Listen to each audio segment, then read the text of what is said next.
नमस्कार दोस्तों, जेसीसी कानपुर के यूट्यूब चैनल पर आपका स्वागत है। दोस्तों, अभी हाल ही में देखिए पेट के फॉर्म भरे जा रहे हैं। 30 अगस्त लास्ट डेट है। संभवतः उसके एग्ज़ाम अक्टूबर सेकेंड हाफ या एंड तक होने की संभावना है। इधर में देखिए कई बार पेपर में पुलिस की भर्ती के बारे में आ चुका है। कांस्टेबल, एसआई या पुलिस पीएससी के लिए लगभग 63,000 पदों की भर्ती के लिए आ चुका है। ऐसे ही अभी और भी 1 बाय 1 भर्तियाँ यूपी की भी आनी, अदर स्टेट की भी आनी, चूँकि लोकसभा का चुनाव है। तो दोस्तों, आज हम इन्हीं एग्ज़ाम्स को ध्यान में रखते हुए जीएस का एक सेक्शन, बहुत बड़ा सेक्शन है, जो कि देखिए बिहार भर्ती का एग्ज़ाम हुआ तो उसमें भी संविधान से कई सारे क्वेश्चन आए थे।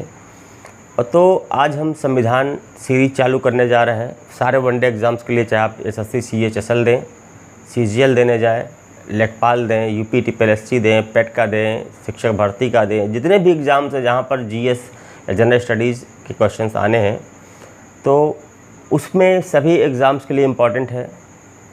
दोस्तों, आगे बढ़ने से पहले मैं बोलूँगा आपको कि यदि आप चैनल पर पहली बार वीडियो देख रहे हैं, चैनल को सब्सक्राइब कर लें और वीडियो को, और बाकी सभी लोग वीडियो को ज़्यादा से ज़्यादा शेयर करें, लाइक करें। इससे देखिए हम लोग मेहनत करते हैं, आपके लिए करते हैं, तो हमको भी लगता है कि हमारे बच्चे जो है देख रहे हैं और लाइक कर रहे हैं, उनको अच्छा लगता है, तो इससे हम लोग को भी एक हौसला हमारा बढ़ता है। चलो, हमने काम किया और आपको पसंद आया। दोस्तों, जीएस का जो एक बहुत बड़ा टॉपिक है, पॉलिटी या राज्य व्यवस्था या संविधान, उसको मैं संविधान सीरीज़ या राज्य व्यवस्था सीरीज़ चालू करने जा रहा हूँ। एक क्रम से मिलेगा, 1 बाय 1 आपको सब कुछ मिलेगा इस सीरीज़ में। तो आइए स्टार्ट करते हैं। टॉपिक हमारा है भारतीय राज्य व्यवस्था में भारत का संवैधानिक विकास, कॉन्स्टिट्यूशनल डेवलपमेंट ऑफ इंडिया। तो दोस्तों, इसको पढ़ने से पहले हम समझ लें कि कोई भी संविधान क्या है। संविधान क्या है, तो संविधान के बारे में कहा था, संविधान एक ऐसा कानूनी या संवैधानिक दस्तावेज है जो उस देश की जनता के विश्वास और अपेक्षाओं को प्रतिबिंबित करता है। यूँ कह लीजिए कि किसी भी देश की जनता के विश्वास और अपेक्षाओं या आकांक्षाओं का इमेज है, एक संवैधानिक इमेज है, संवैधानिक दस्तावेज है उस देश का संविधान। तो दोस्तों, हम बात करते हैं भारत के बारे में। तो भारत में संवैधानिक विकास की बात करें तो भारत में संवैधानिक विकास को हम 2 चरणों में बांटते हैं, क्योंकि भारत में संवैधानिक विकास की नींव की बात करें, शुरुआत की बात करें, तो भारत में ईस्ट इंडिया कंपनी की स्थापना के साथ से माना जाता है। और दोस्तों, ब्रिटिश जो शासन था भारत में, उसको हम लोग 2 चरणों में विभाजित करते हैं। उसके 2 भाग है, 2 पार्ट है। पहला भाग तो आपका है ईस्ट इंडिया कंपनी का शासन, जो कि इन रिटर्न 1773 से लेकर हम लोग मानते हैं। जो हमारा संवैधानिक विकास का क्रम की बात करें तो पहला है ईस्ट इंडिया कंपनी के शासन के अधीन संवैधानिक विकास, वो 1773 से लेकर 1853 तक का जो चार्टर अधिनियम है लास्ट में, या यूँ कह लिए कि 1857 के गदर या क्रांति तक का माना जाता है। दूसरा जो हमारा है पार्ट या चरण, वो है ब्रिटिश क्राउन के शासन के अधीन संवैधानिक विकास। तो दोस्तों, आपको बता दूं, ईस्ट इंडिया कंपनी की स्थापना के साथ ही ब्रिटिश पार्लियामेंट ने समय समय पर कई सारे दस्तावेज जारी किए, चार्टर जारी किए या कई सारे अधिनियम जारी किए। इन्हीं के माध्यम से वो ईस्ट इंडिया कंपनी के शासन को भारत में नियंत्रित करती रही ब्रिटिश पार्लियामेंट। और जब ब्रिटिश क्राउन या संसद ने खुद ही शासन संभाला देश का, तो उस दौरान भी कई सारे अधिनियम हैं, कई सारे एक्ट हैं, कई सारे चार्टर एक्ट हैं, चार्टर तो उसमें 1853 लास्ट था, कई सारे अधिनियम हैं, जिसकी वजह से जिसको हम लोग संवैधानिक विकास के क्रम में काउंट करते हैं। तो दोस्तों, इसको 2 पार्ट में 2 चरणों में लेकर हम लोग अध्ययन करेंगे, स्टडी करेंगे। संवैधानिक विकास की बात करें तो सबसे पहला पार्ट आपका आता है ईस्ट इंडिया कंपनी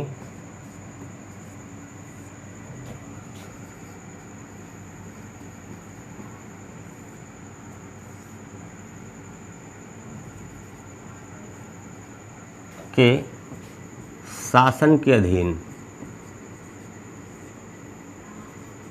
मैंने आपको बताया ना कि समय समय ब्रिटिश पार्लियामेंट ने कई सारे चार्टर या कई सारे अधिनियम, कई सारे दस्तावेज जारी किए, आदेश पत्र जारी किए, जिसको हम काउंट करते हैं संवैधानिक विकास में। तो अब यहाँ पर देखना है, ये जो इनका पीरियड है ध्यान दीजिएगा, ये 1773 से लेकर के 1853 का चार्टर एक्ट आखिरी है।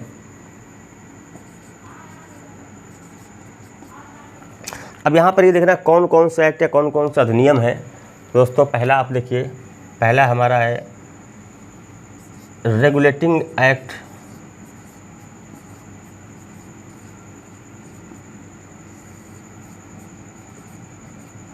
1773। दूसरा हमारा है, क्योंकि इसकी कमियों को दूर करने के लिए लाया गया था, Pitt's India act, India act 1784। तीसरा हमारा है चार्टर एक्ट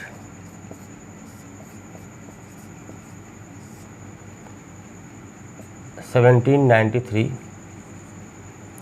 चौथा अधिनियम हमारा है इस पीरियड का चार्टर एक्ट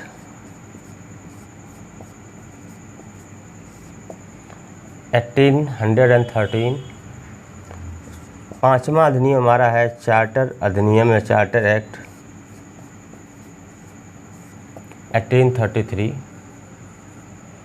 और जो छठा हमारा है वह चार्टर अधिनियम या चार्टर एक्ट 1853। ये इतने एक्ट या इतने आदेश पत्र कह लीजिए हैं जो कि कंपनी के शासन के समय में ब्रिटिश पार्लियामेंट के द्वारा अलग अलग समय पर जारी किए गए। और हर एक्ट के अपनी अपनी विशेषताएं हैं अलग अलग, जो आपके काम की इन्फॉर्मेशंस हैं वो आपको पढ़नी है। और दोस्तों दूसरा हमारा आता है, इसका स्क्रीनशॉट ले लीजिए फिर आगे बढ़ें।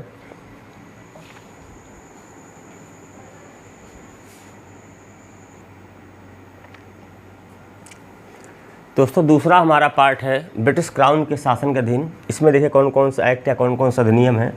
तो पहला हमारा है भारत सरकार या भारत शासन अधिनियम, कहते गवर्नमेंट ऑफ इंडिया एक्ट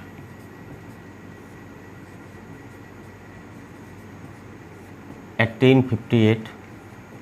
और आपको बता इसी अधिनियम के द्वारा भारत से कंपनी के शासन को समाप्त किया गया। पढ़ाऊँगा तब डिटेल में बताऊँगा। दूसरा हमारा है भारतीय परिषद अधिनियम, इंडियन काउंसिल एक्ट 1861, 1861। वैसे बीच में कई सारे अधिनियम और भी हैं। एक है एक्ट ऑफ 1873 और एक है एक्ट रॉयल टाइटल एक्ट 1876। तो हम शॉर्ट में बता देंगे, बहुत ज़्यादा डिटेल में जाने की ज़रूरत नहीं है। तीसरा हमारा जो मेन है वो है इंडियन काउंसिल एक्ट या भारतीय परिषद अधिनियम 1892। और चौथा हमारा है भारतीय परिषद अधिनियम 1909। पांचवा हमारा है भारत शासन अधिनियम, गवर्नमेंट ऑफ इंडिया एक्ट 1919 से 1919। छठा हमारा है भारत शासन अधिनियम 1935, मोस्ट इम्पॉर्टेंट है ये। फिर इसके बाद सातवां आपको जो पढ़ना है वो अगस्त प्रस्ताव, अगस्त प्रस्ताव 1940। फिर जो आठवां आपको पढ़ना है वो है क्रिप्स मिशन। क्रिप्स मिशन के बारे में जानना आपको 1942।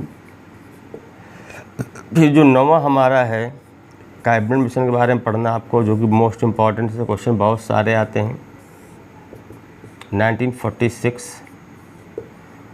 फिर जो 10वां हमारा है वो है माउंट बेटन योजना, माउंट बेटन योजना 1947। और इसी को कानूनी रूप देने के लिए लाया गया था 11वां, जो बोलते हैं भारतीय स्वतंत्रता अधिनियम।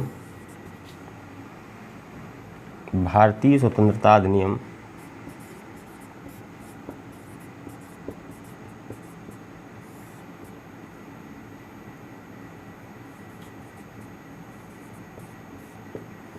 1947।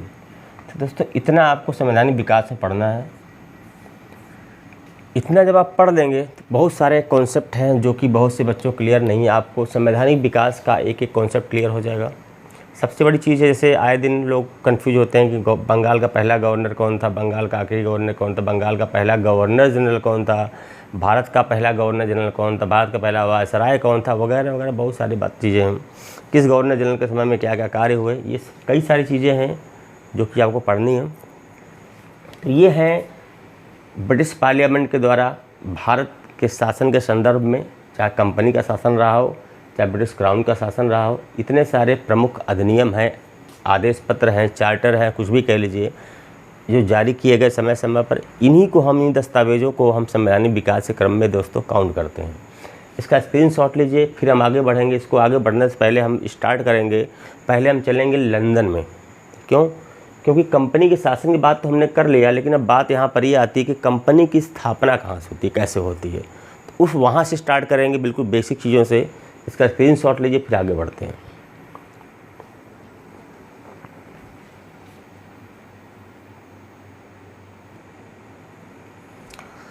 दोस्तों जैसा कि मैंने अभी आपको बताया था, भारत में संवैधानिक विकास की जो नींव है, शुरुआत है, ईस्ट इंडिया कंपनी की स्थापना के साथ से मानी जाती है। ज़रा देखिए, अब बात आती है कंपनी की स्थापना कैसे हुई। तो ध्यान रखिए, हेडिंग डालते हैं charter act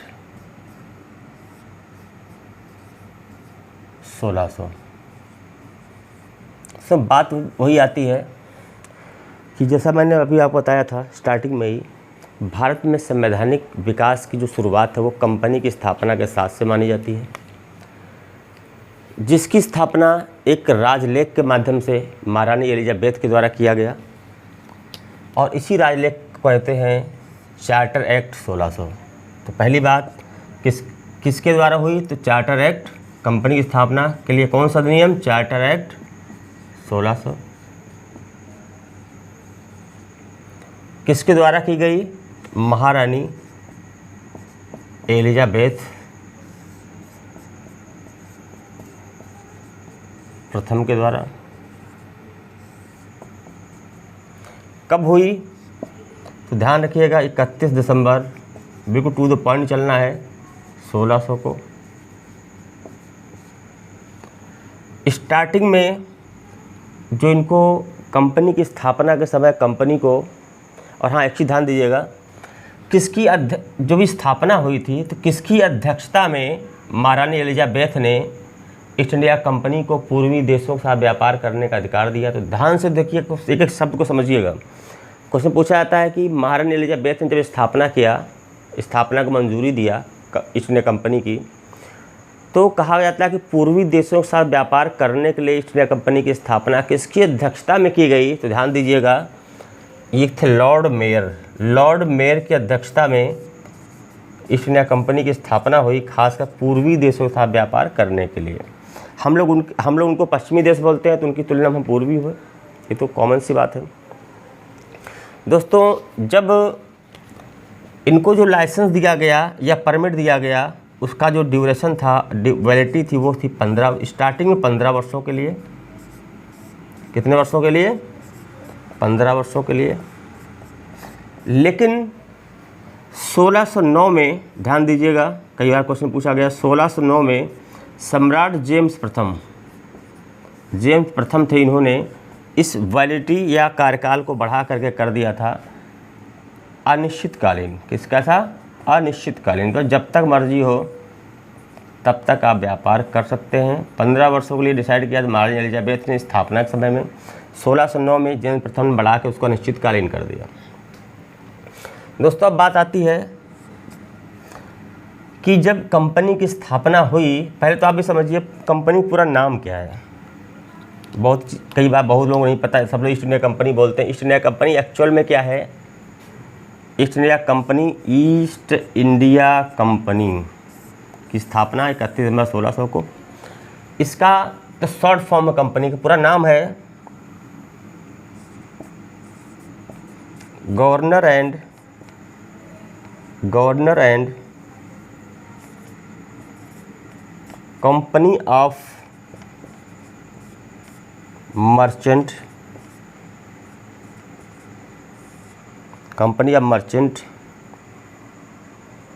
of London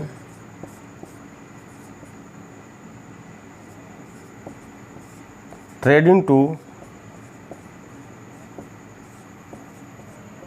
the East Indies.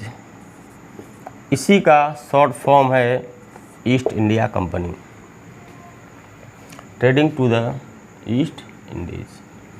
अब दोस्तों बात आती है जब कंपनी की स्थापना हुई 31 दिसंबर 1600 को, तो कंपनी में कितने शेयर होल्डर है, कितने भागीदार है, कितने पार्टनर थे। तो ध्यान दीजिएगा, स्थापना के समय जो पार्टनर कह लें या भागीदार कह लें या शेयर होल्डर कह लें, कंपनी के टोटल थे 217, 217 पार्टनर्स थे।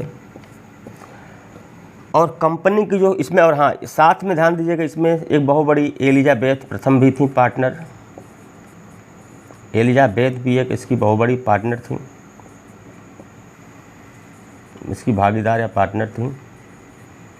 अब बात आती है कंपनी की स्थापना हुई तो कंपनी की कुल जो कैपिटल थी या पूंजी थी वो कितनी थी, तो 30,133 पाउंड थी। दोस्तों ये है आपका स्थापना के साथ, स्थापना के समय की चीज़ें।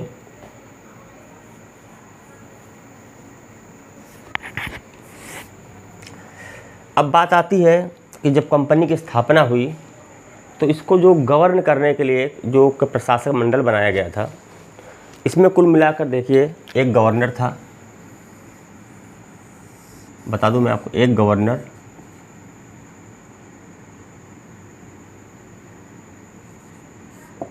एक डिप्टी गवर्नर, एक गवर्नर एंड एक ये है, और 24 मेंबर्स थे, अदर कुल मिलाकर देखें तो 26 लोग हैं। तो दोस्तों ये है कंपनी की स्थापना, और कंपनी की स्थापना से जुड़े जो क्वेश्चंस आपसे पूछे जा सकते हैं। पूछा किस अधिनियम द्वारा इसने कंपनी की स्थापना, चार्टर अधिनियम 1600, किसके द्वारा, महारानी एलिजाबेथ प्रथम के द्वारा, किस तारीख को, 31 दिसंबर 1600 को, किसकी अध्यक्षता में स्थापना हुई, लॉर्ड मेयर की अध्यक्षता में, कितने वर्षों के लिए शुरुआत में उसको जो परमिट दिया गया 15 वर्षों के लिए, किसने बढ़ा करके अनिश्चितकालीन कर दिया, जेम्स प्रथम ने, कब, 1609 में। पूरा नाम क्या company, governor and company of merchant of London trading to the East Indies पूरा नाम है। शॉर्ट फॉर्म है ईस्ट इंडिया कंपनी। स्थापना के समय कुल 217 पार्टनर थे कंपनी में, जिसमें एक एलिजाबेथ प्रथम भी थी। कुल जो पूंजी थी कंपनी की 30,133 पाउंड थी, और प्रशासक मंडल में इसके एक गवर्नर था, एक डिप्टी गवर्नर और 24 अन्य मेंबर मिला कुल 26 लोग थे। दोस्तों ये है स्थापना की चीज़ें। अब हम अगली हेडिंग, इस अगले वीडियो लंबी हो जाएगी, इस वीडियो को ध्यान से देखिएगा। बहुत ही एक टॉपिक को मैंने क्लियर किया, एक क्वेश्चंस को मैंने निकाल के बाहर किया, इससे ज़्यादा क्वेश्चन आपके पेपर में आएंगे नहीं।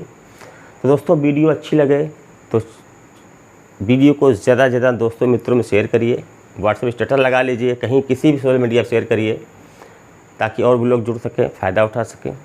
और दोस्तों यदि आप चैनल पर पहली बार देख रहे हैं तो चैनल को सब्सक्राइब ज़रूर कर लें। मिलते हैं अगले वीडियो में। अगला टॉपिक हमारा होगा ईस्ट इंडिया कंपनी के अधीन संवैधानिक विकास का पहला अधिनियम, जो है कि जिसको बोलते हैं रेगुलेटिंग एक्ट 1773, रेगुलेटिंग अधिनियम 1773। यहाँ से अगली वीडियो स्टार्ट होगी। 1 बाय 1 हम अलग अलग एक्ट लेके चलेंगे। इसको हमने नाम रखा इस क्लास का ऑल वन डे पॉलिटी या इंडियन पॉलिटी सीरीज़ का पहला वीडियो।